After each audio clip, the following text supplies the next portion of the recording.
Bonjour, ce soir, je vais continuer tout rapidement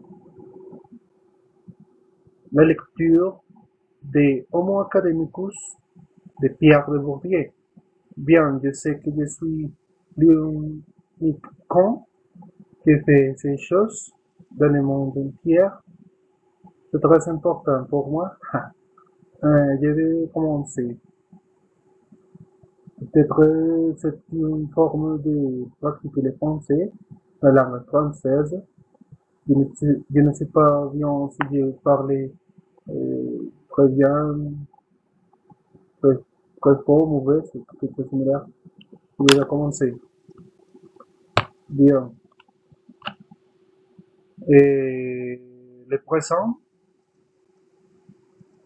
omnitemporel du discours scientifique marquait la distance objectivante sans renvoyer à un passé situé et daté. À ce titre, il convient au protocole scientifique lorsque celui présente des invariances structurelles qui, en tant que telles, pouvant s'observer dans des contextes historiques très différents et fonctionner dans le même univers comme des constantes encore agissantes. C'est, par parenthèse, cette présence ou présente entendue comme ce qui est un Dieu, qui fait de la sociologie une science à histoire controversielle, comme disent les anglo-saxons, et d'autant plus sans doute qu'elle est plus avancée, et il est clair que si l'on accorde plus seulement à l'historien objectivé de la neutralité du savant, c'est de l'on est généralement plus indifférent au Dieu et au un Dieu qui évoque, étant entendu que la distance chronologique ou présent chronologique n'est pas une bonne mesure de distance historique, comme distance qui convertit une histoire en passé historique et que l'appartenance au présent comme l'actualité, c'est-à-dire comme univers d'ayant objet d'événements décidés qui peuvent être chronologiquement passés ou présents mais qu'ils sont effectivement un Dieu, donc pratiquement actualisés au moment considéré, définit la coupure entre les présents mais qui sont effectivement un Dieu, donc pratiquement actualisés au moment considéré, définit la rupture entre le présent encore vivant, brûlant, et le passé mort et enterré, comme les univers sociaux pour lesquels il était encore un Dieu actuel, actualisé, agissant et agissable.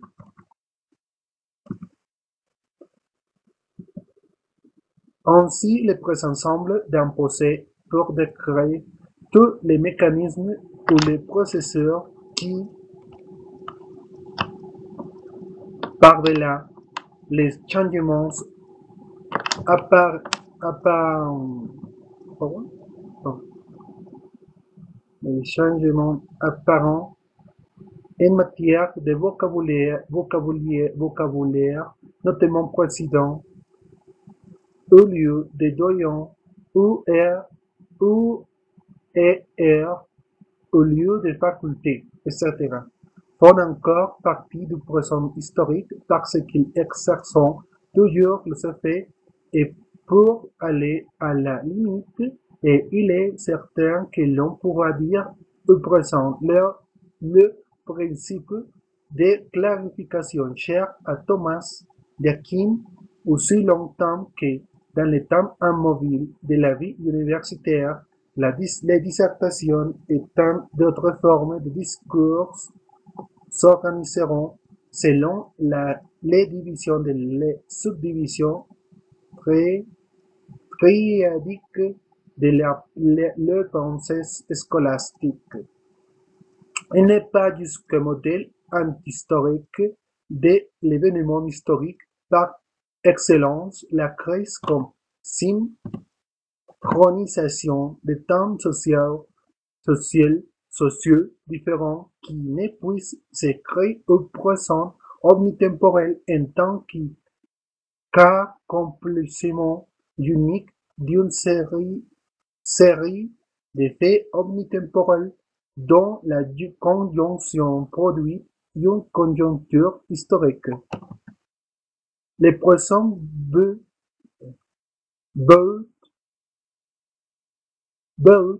aussi pour tout ce qui, vrai au moment de l'enquête, risquerait au moment de la lecture ou qui peut être compris à partir des régularités et des mécanismes établis sur la base de l'enquête. C'est ainsi que le décalage de près de 20 années entre le moment d'étudier et le moment de la publication permettra à chacun de vérifier à partir des changements survenus dans cet intervalle et de ce qu'il annonçait si le modèle proposé et en particulier l'analyse des transformations des rapports de force entre la discipline et le droit permet de rendre compte des phénomènes qui, étant postérieurs à l'enquête est difficile à saisir de manière méthodologique, sont ici seulement évoqués. Je pense à l'apparition de nouveaux pouvoirs, notamment syndicaux, qui tendent à pousser jusqu'à ces dernières conséquences, le processus amorcé par la transformation du monde de recrutement des assistants et maîtres assistants en donnant un produit de nouveaux modes de recrutement, la matrice de l'embauche de nouveaux enseignants subalternes, ce qui peut conduire en certains cas à l'élimination des faits de catégories d'élection de l'ancien mode de recrutement normalien et URV 37. 37. Il est clair que la redéfinition des postes subalternes et des intérêts pédagogiques associés doit être mise en relation non seulement avec les transformations des caractéristiques sociales et scolaires des enseignants, mais aussi avec les modifications profondes des conditions d'exercice du métier qu'a entraîné la transformation de la quantité et de la qualité sociale du public, en sorte qu'une description du poste et du rapport au poste comme celle qui sera reposée ci-dessus prend inévitablement pour référence pour les besoins de la comparaison et de la compréhension les temps anciens du système tend à accentuer les signes d'inadaptation et à décrire de manière négative les pratiques et les intérêts suscités par une demande nouvelle.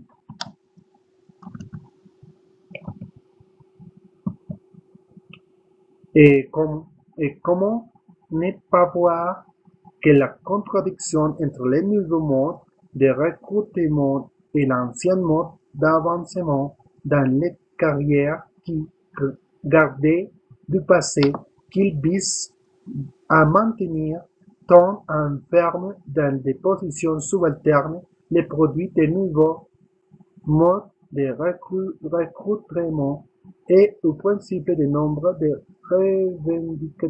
revendications, de pressions et de transformations institutionnelles qui, à faveur notamment des changements politiques visant à abolir les différents liés ou différents initiales de la trajectoire scolaire et universitaire, en abolissant soit les différences entre les grades, soit les différences entre les titres qui y donnent accès.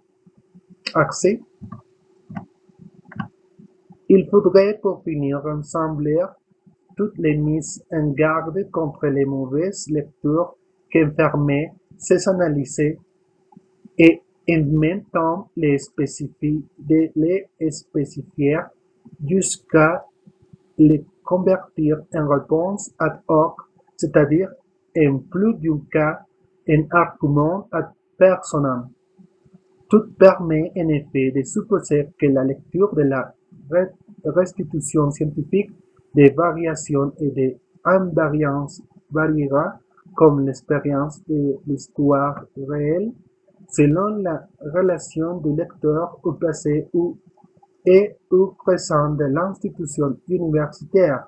Comprendre en ce cas n'est difficile que parce qu'on ne comprend que trop d'une certaine manière que et on ne veut ni voir ni savoir ce que l'on comprend, en sorte que les plus faciles peut être aussi les plus extraordinairement difficiles, parce que, comme dit quelque part Wittgenstein, ce n'est pas une difficulté de l'intellect, mais de la volonté qui doit être surmontée. La sociologie, qui entre toutes les sciences est le mieux place pour connaître, connaître les limites de la force intrinsèque de l'idée vraie, c'est que la force et résistance qui lui seront opposées sera très exactement à la mesure des difficultés de la volonté qu'elle aura pour surmonter.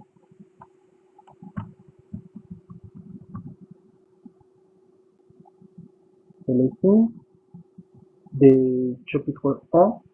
Nous avons commencé avec le chapitre 2, les conflits des facultés.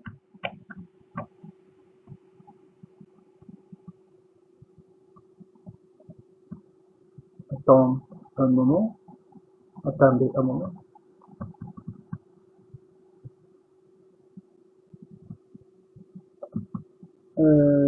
Voilà. Alors, la classe des facultés supérieures, en quelque sorte le droit du Parlement de la science, défend le statut du gouvernement. Cependant, il doit y avoir aussi dans une constitution libre, comme doit l'être celle où il s'agit de la vérité, un public d'opposition, la gauche, les banques de la faculté de philosophie, car sans l'examen et les objectivations sévères de celle-ci, le gouvernement ne sera pas renseigné suffisamment sur ce qui peut lui être utile ou nuisible. Et quand les conflits des facultés. En tant que capacité dont la position dans l'espace social repose principalement sur la position des capital culturel, espèce dominée du capital, les professeurs d'université se situant plutôt du côté du pôle nommé dominé du champ des pouvoirs et s'opposant nettement sous ce rapport où le patron de l'industrie et du commerce, mais en tant que détenteurs d'une forme institutionnalisée de capital culturel qui leur assurait une carrière bureaucratique et des revenus réguliers, ils s'opposent aux écrivains et aux artistes, occupant une position temporellement dominante dans les champs de production culturelle.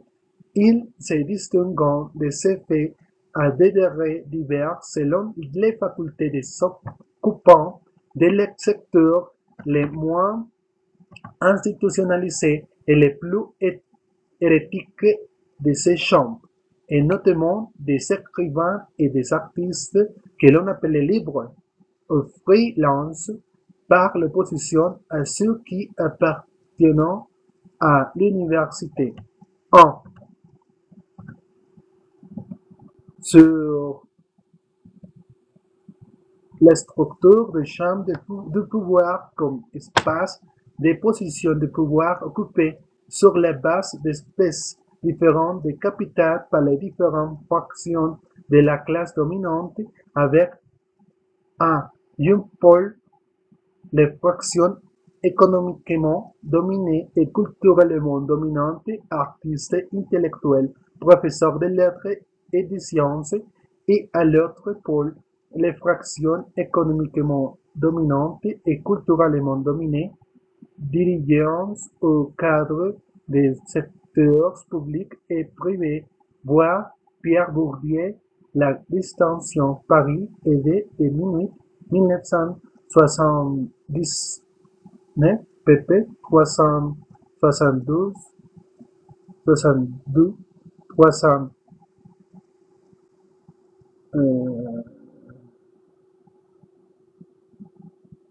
trait d'union, 363, et pour une analyse plus précise du secteur dominant temporellement du champ de pouvoir, voir aussi Pierre Bourdieu et M. de Saint-Martin, les patronats, actes de la recherche en sciences sociales, 21 mars-avril 1978, pp. 3, trait d'union, 82. Bien que la comparaison soit difficile en raison des problèmes que pose la délimitation des deux populations considérées, et notamment de leur superposition partielle, on peut, en s'appuyant sur la comparaison avec les collaborateurs réguliers des revues intellectuelles comme le Temps moderne ou critique, établit intellectuel. Établit que les professeurs d'université proches en cela des hauts fonctionnaires présentant plus souvent que les écrivains et les intellectuels qui ont, des taux de célibat ou de divorce relativement élevés et un faible nombre moyen d'enfants. Les différents indices de l'intégration sociale et de la responsabilité faibles tant que célibat, fort nombre moyen d'enfants, tout s'élever des décorations de titres officiels de réserve, etc. Et cela d'autant plus que l'on s'élève davantage dans les hiérarchies sociales des facultés. Sciences, lettres, droit, médecine. 2.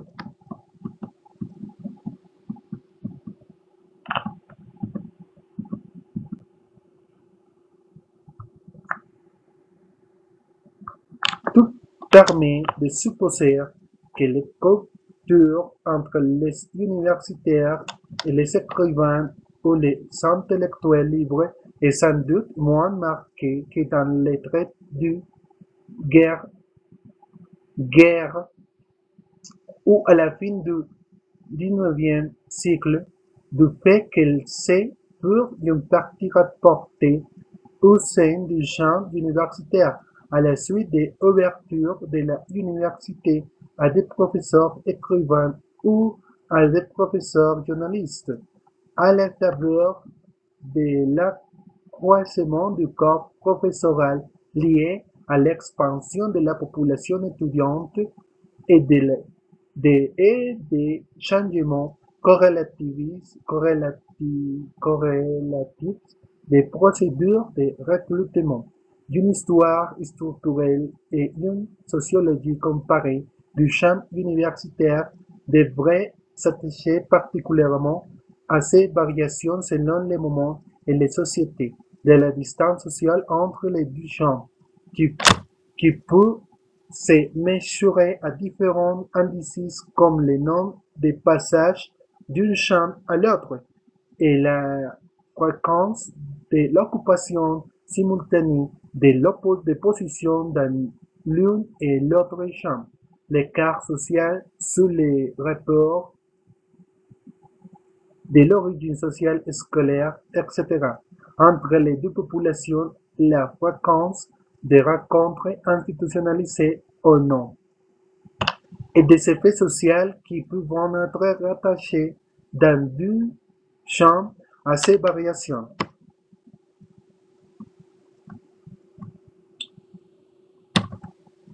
À ces lots d'indications convergentes, on peut ajouter les données fournies par l'enquête d'Alain Girard sur la réussite sociale où l'on voit que les écrivains imputent leur réussite à des facteurs charismatiques, dont qualités intellectuelles, vocation, dans 26,2% des cas, contre 19,1% pour les professeurs, ce qui invoquant avec une fréquence particulière les rôles de leur famille d'origine.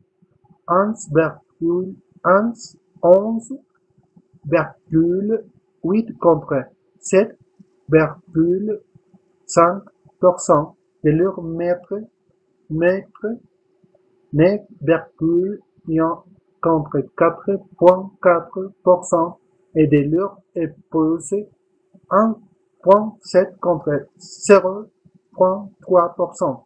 Ils se plaisant à rendre hommage à leurs maîtres, hommage général à l'ensemble de leurs maîtres aux différents niveaux de l'enseignement ou l'hommage que l'on dut plus spécialement qui les a distingués ou a éveillé leur vocation ou encore les a plus tard publiés et aidés dans leurs propres recherches.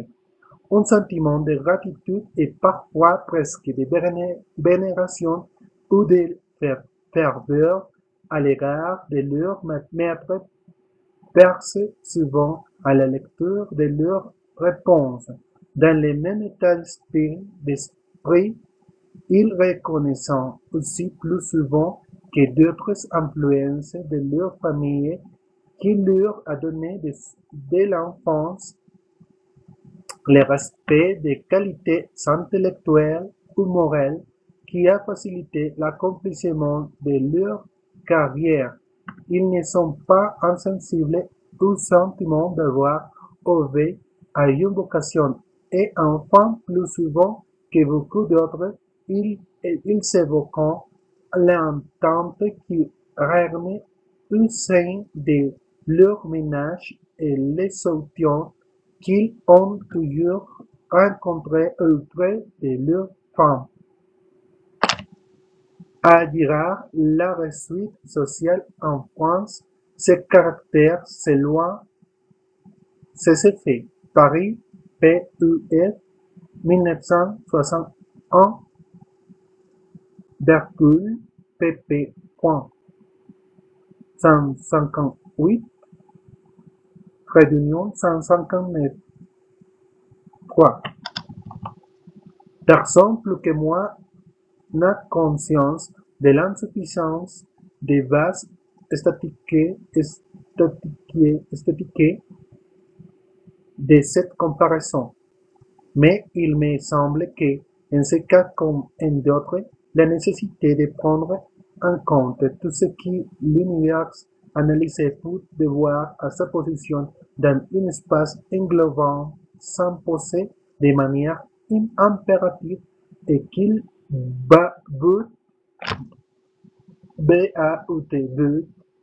veut mieux marquer au moins de manière grossière la positions occupées par les champs universitaires dans les champs de pouvoir et dans les champs sociaux dans son ensemble, que dans enregistrer sans le savoir les effets dans une analyse forcément irréprochable parce que réduite aux limites apparentes d'un objet mal construit.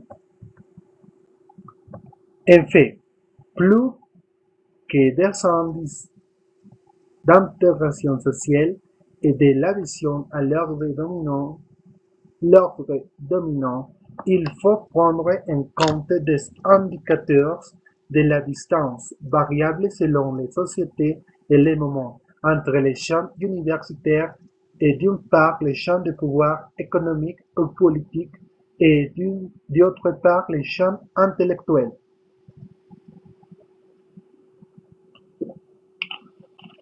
Ainsi, l'autonomie du champ universitaire nécessite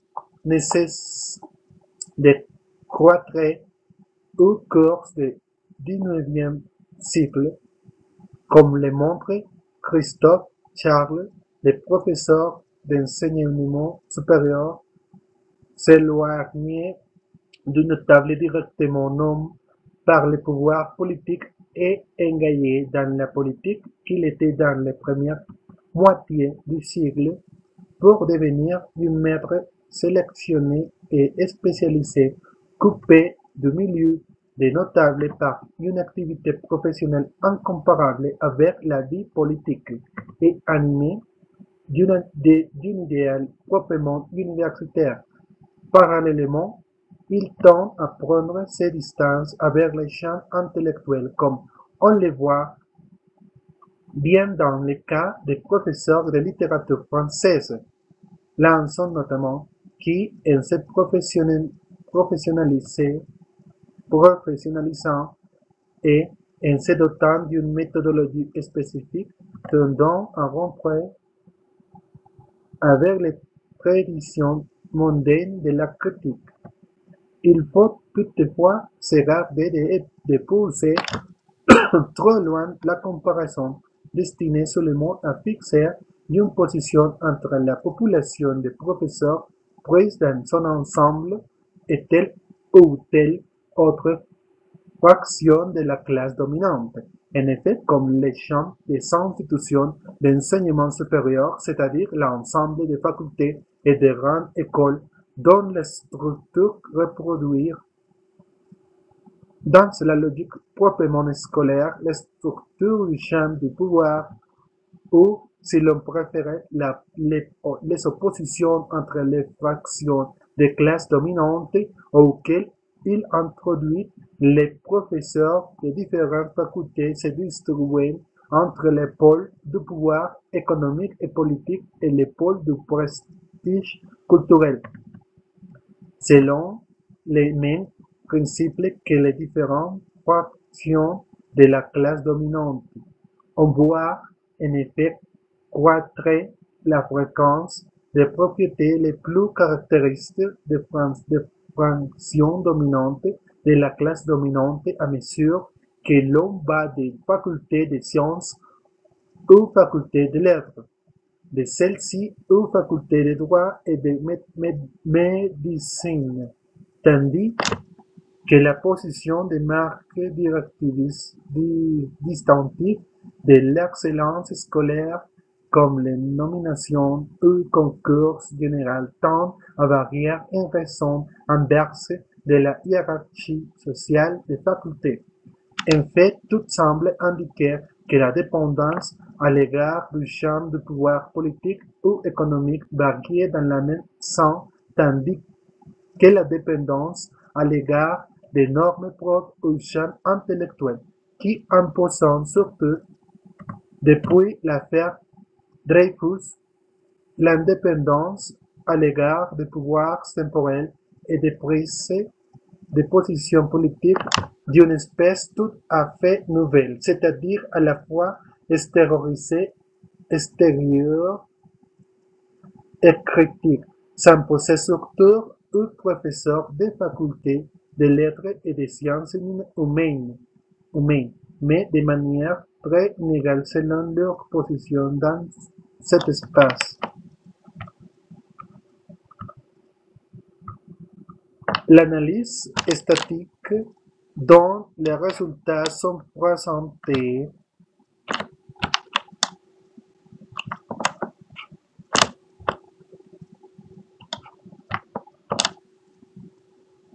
ci-dessus s'est appliqué à un échantillon aléatoire n égale 405 dont les taux variaient entre 45 et 55% selon les facultés des professeurs titulaires des facultés parisiennes, faculté de pharmacie exclue, recensée dans l'annuaire de l'éducation nationale de l'année 1968. 4. Comme l'observant les rédacteurs de cet annuaire, cet ouvrage donnait l'état du corps enseignant en 1966 et raison de l'enregistrement de nouvelles nominations. Quant à l'annuaire de 1970, il ne donnait plus pour chaque établissement universitaire que la liste des unités d'enseignement de la recherche UER avec les noms des directeurs. On a donc fait appel à des listes obtenues auprès des ministres pour l'année 1970 qui ont permis de contrôler l'échantillon et de prendre en compte les nominations survenues entre 1966 et la date de l'enquête. On a pris la partie des conservateurs tout au long de l'analyse et même lorsqu'elle s'appliquait à une époque plus récente, le langage qui était en usage en 1967 comme faculté, remplacé depuis par l'université ou doyen, remplacé par directeur du ER.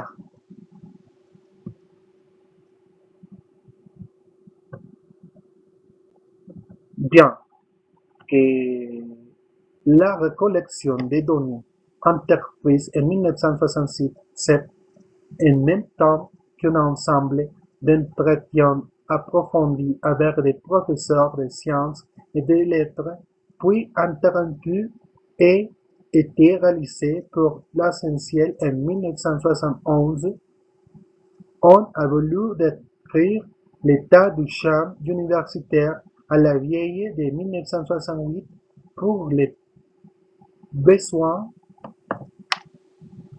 de la comparaison avec l'enquête sur les pouvoirs dans les facultés de lettres et des sciences humaines, qui avait été entreprise à cette date et dont les résultats seront présents ci-dessous, et aussi au nom de la conviction qu'à ces moments critiques où survit encore la tradition la plus ancienne du corps et où s'annoncent les signes de transformation ultérieures, notamment tous les effets de changement morphologique de la population étudiante et du corps enseignant.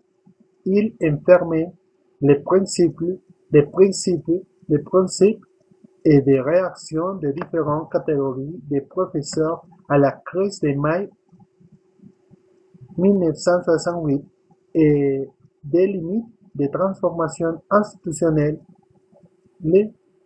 qui ont été opérées par les réformes postérieures à cette crise. 5.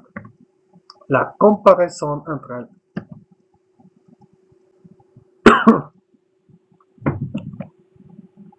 La comparaison entre les professeurs de différentes facultés devra prendre en compte le taux d'accroissement des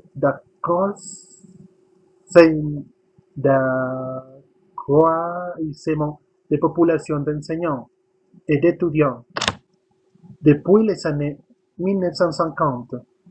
Les différentes facultés ne sont pas, si l'on peut dire, au même stade d'évolution, tandis que les facultés de sciences ont connu leur accroissement maximum vers les années 1955, traduction 1960, et commencé à se refermer autour de 1970. Les facultés des lettres n'ont commencé à recruter fortement des enseignants qu'après 1960 et les facultés de droit autour de 1965. Il s'ensuit que les mêmes titres n'ont pas la même valeur dans les différentes facultés. Par exemple, en 1968, les facultés de sciences étaient dans la phase de fermeture. La nomination comme maître assistant ne survient qu'après un délai relativement long, 6 à 7 ans, alors qu'en lettres où l'expansion continue, ce délai est plus court. Cela tient sans doute pour une part au fait que les assistants en lettres n'étaient pas titulaires, à la différence des assistants en sciences. Ils ne pouvaient être maintenus que grâce à la promotion au grade de maître assistant. De la même façon, les conditions d'accès à la position de professeur ont sans doute été très inégalement affectées par les effets d'accroissement du corps.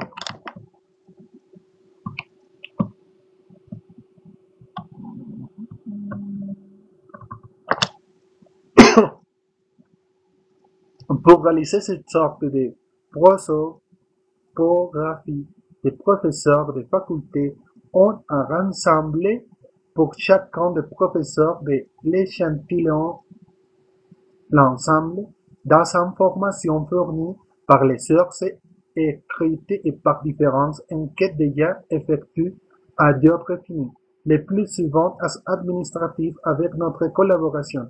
On trouvera en annexe la description critique des opérations de récollection des données et des sources utilisées,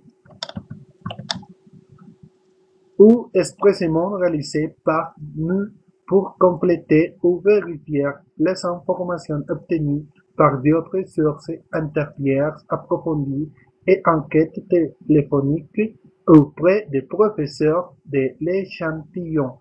Les parties de recourir principalement et exhaustivement pour toutes les questions d'opinion à des sources écrites s'est imposé pour plusieurs raisons. D'abord, comme on a pu l'observer à l'occasion des entretiens, une très forte part des professeurs interrogés refusaient de se classer sur l'échelle politique et rejetés ou annulés par différents arguments toutes les tentatives pour saisir leur prise des positions politiques ou syndicales. 6. Plutôt que de multiplier les exemples de l'argumentation assez monotone que les professeurs interrogés employaient pour recuser les questions politiques ou syndicales, on se contentera de citer ces professeurs de la faculté de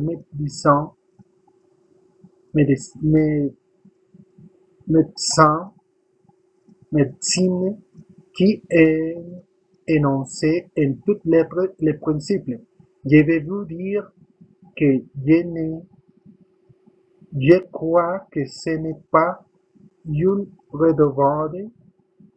dérobade, mais je crois que je suis inclassable parce que je n'ai jamais pu adhérer à aucun parti.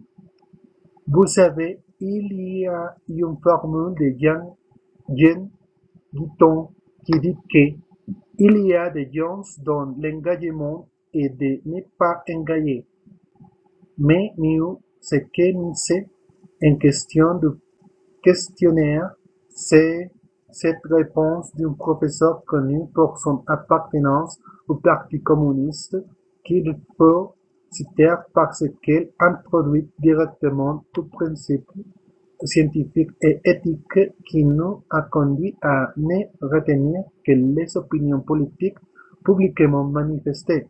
J'ai dit, j'ai dit que je ne réponds pas à cette enquête. Mes opinions sont connues de tout le monde. Je ne les cache pas. Mais je ne réponds pas à l'enquête. Je dis que je ne réponds pas à cette enquête. On trouvera une critique tout à fait passionnante des réactions suscitées par un questionnaire peu défendable.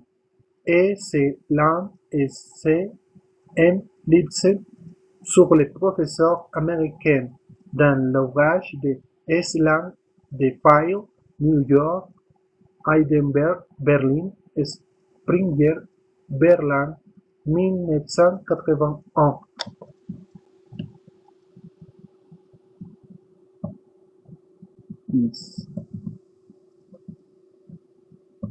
Ensuite, il était évident qu'il n'était presque pas de question qu'il s'agissait des positions de pouvoir occupées.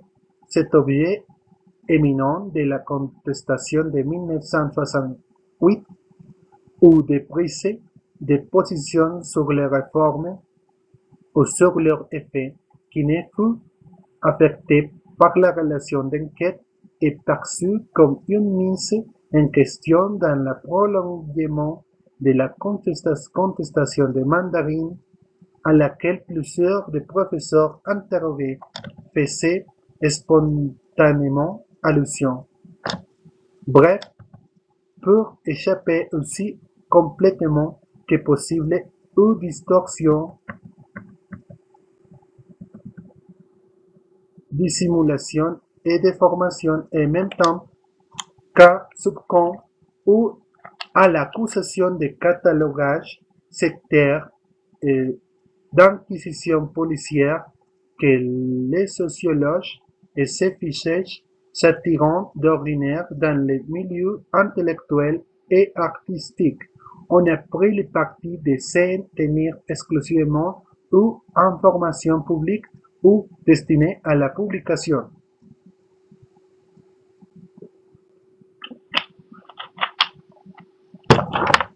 Comme les renseignements délibérément et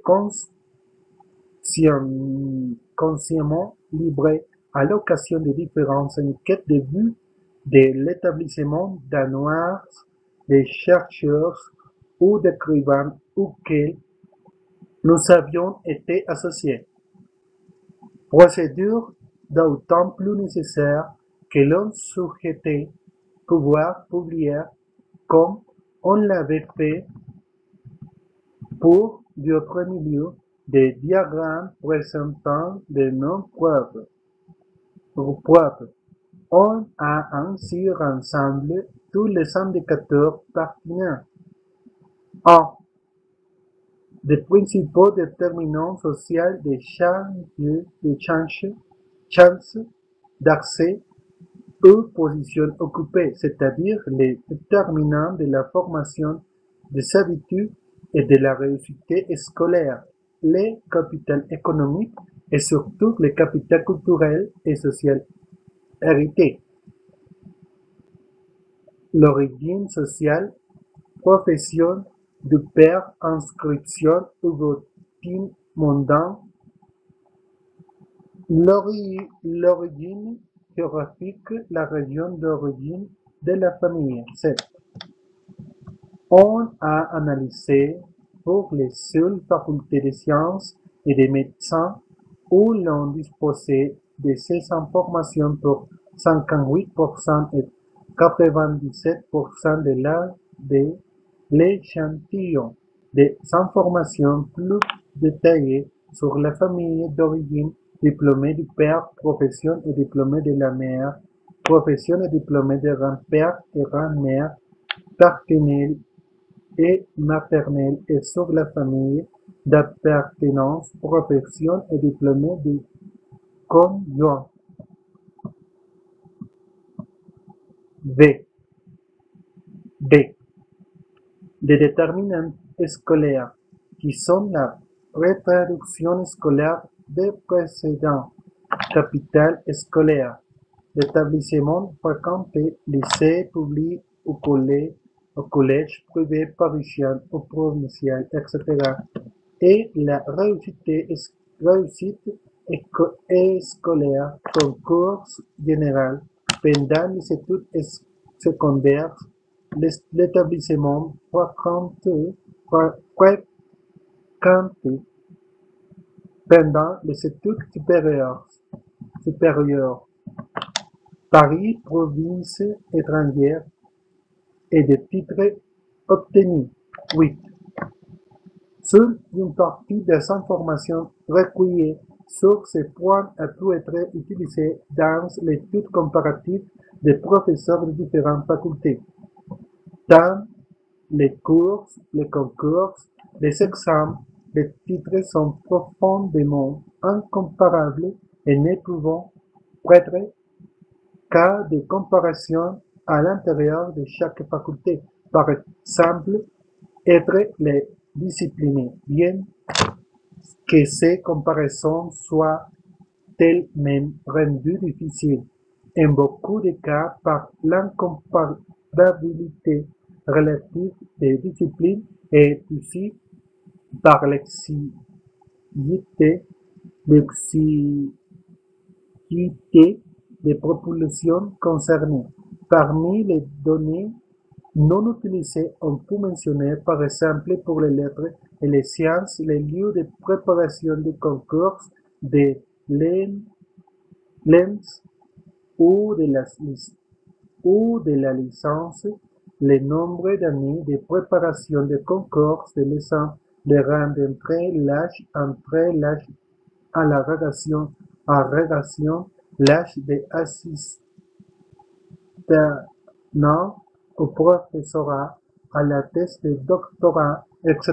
Ou pour la médecin, l'âge de l'externat ou les rangs d'admission, l'âge de l'internat ou les rangs d'admission, l'âge à l'assistant ou l'hôpital ou professorat, le statut de patron, grand ou petit, jeune ou vieux, etc., qui constitue sans doute un élément déterminant du capital social spécifique et dont les choix semblent dépendre beaucoup du capital social hérité. C. Du capital de pouvoir universitaire, appartenance à l'institut ou comité consultatif des universités, CCU, occupation de positions telles que doyen d'un directeur, DR, directeur d'institut, etc. L'appartenance au juris des rangs, concours, ins, agrégation, etc., qui a été retenu dans l'enquête sur la seule faculté de lettres n'a pu être prise en compte pour l'ensemble des facultés en raison de l'incomparabilité des positions concernées. On a aussi examiné sans le retenir dans l'analyse l'appartenance au Conseil de l'enseignement supérieur, au Conseil de l'université, la direction de collection aux presses universitaires de France.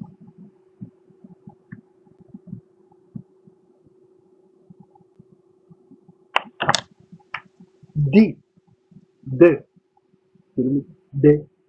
Du capital de pouvoir scientifique, direction d'un organisme de recherche, d'un revue scientifique, enseignement dans une institution d'enseignement, de recherche, partition ou directoire des CNRS ou commission des CNRS ou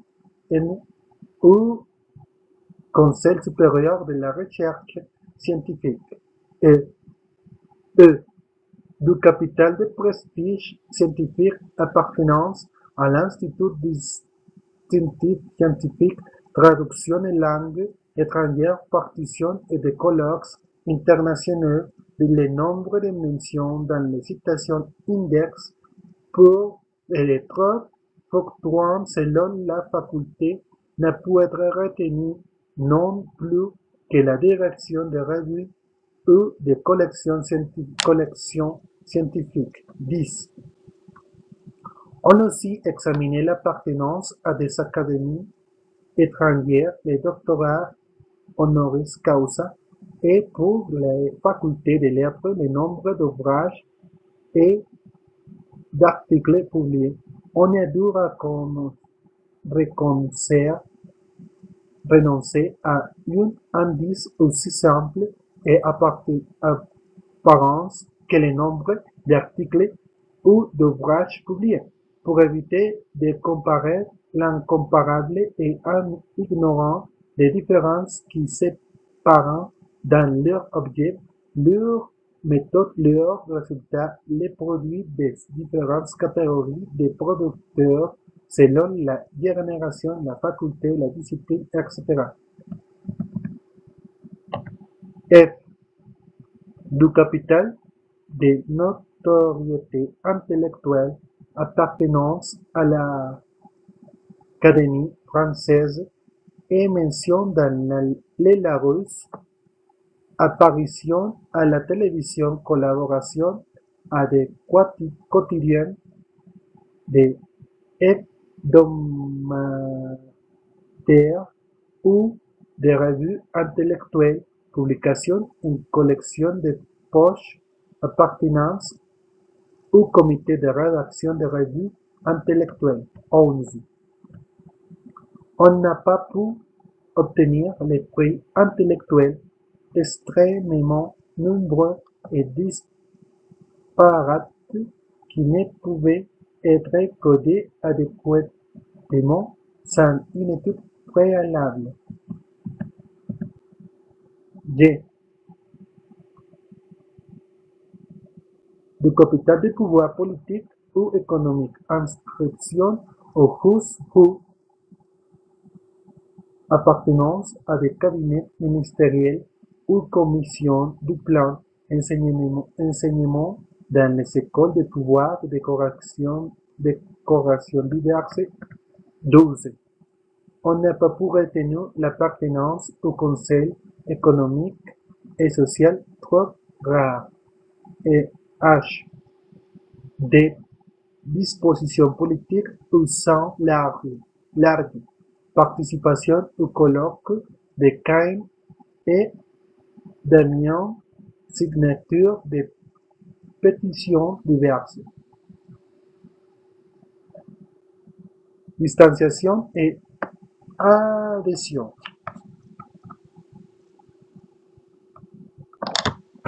Les champs universitaires reproduisent dans sa structure les champs de pouvoir dans son action propre de sélection et d'inculcation contribuent à reproduire la structure.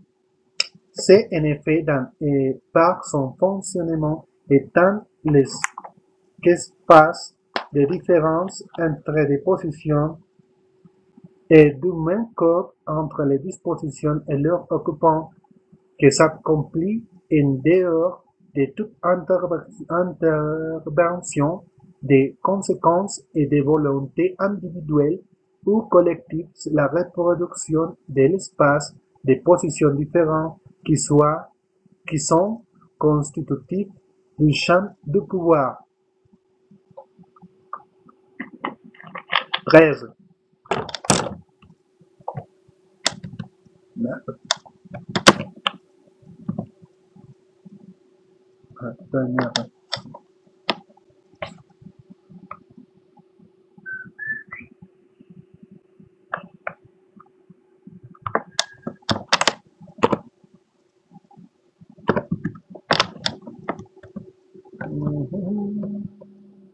13.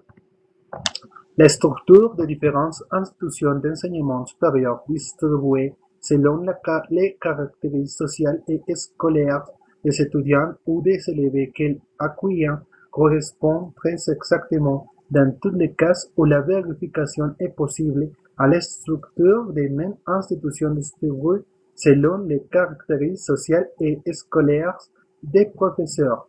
C'est ainsi que les étudiants sont plus souvent issus de la classe dominante ou, à l'intérieur de celle-ci, des fractions les plus favorisées économiquement, comme les industriels et les professions libérales, dans les facultés de médecins et de droit que dans les facultés de lettres et de sciences. On sait en outre des facultés de médecins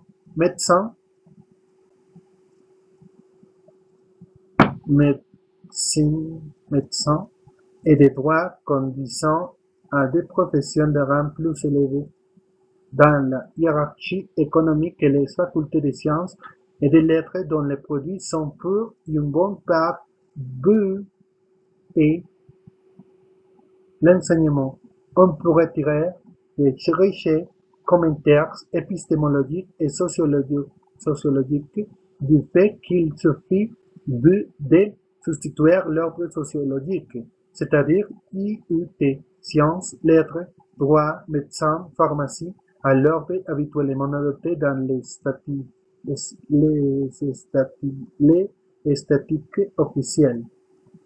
Droit, lettres, sciences, médecine, pharmacie, IUT, et de procéder à une opération analogue au niveau des catégories socio-professionnelles, elles aussi rangées en dépit du bon sens pour voir apparaître une structure à peu près constante, les rares discordances prenant alors un relief remarquable dans les redistributions. CF Ministère de l'Éducation nationale, Service central de la statistique et la conjoncture. Les étudiants dans les universités année scolaire 1967, traduction 1968. Statistiques des enseignements, tableaux et désinformation 100, traduction 2,67, traduction 68. Mars 1968.